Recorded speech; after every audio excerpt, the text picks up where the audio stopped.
Good evening and welcome to day 8. I say evening because I didn't feel like recording this morning.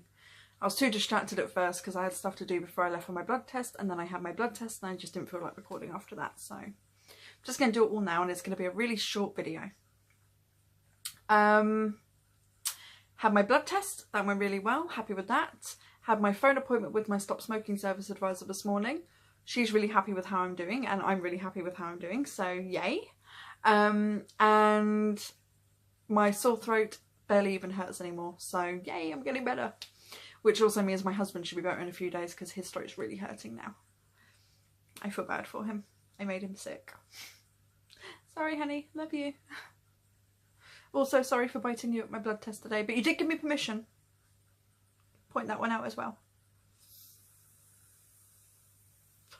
So yeah, not really much to report. I've had a good day, it's been quiet. Just got on with stuff, got everything done that I needed to do.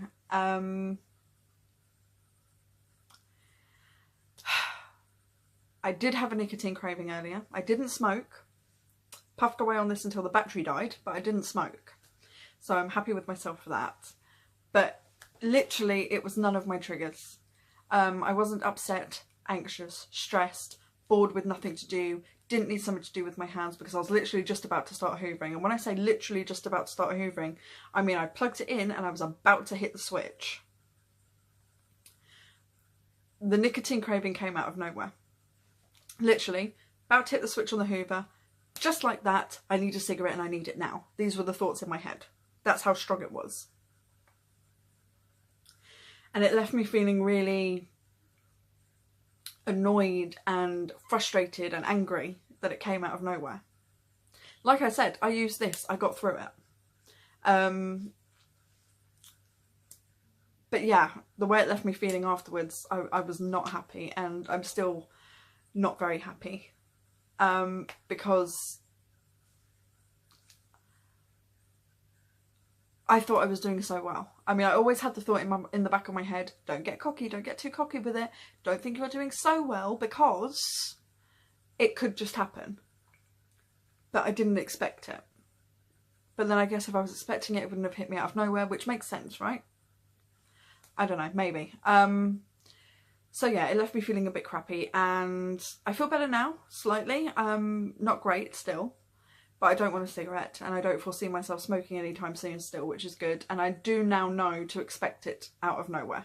Like, literally, I think the main thing that upset me was it was none of my usual triggers that make me want to smoke. Because I was prepared for that. I fully expect if I'm angry or stressed or upset or bored with nothing to do or my hands need something to do, I'm going to want to smoke.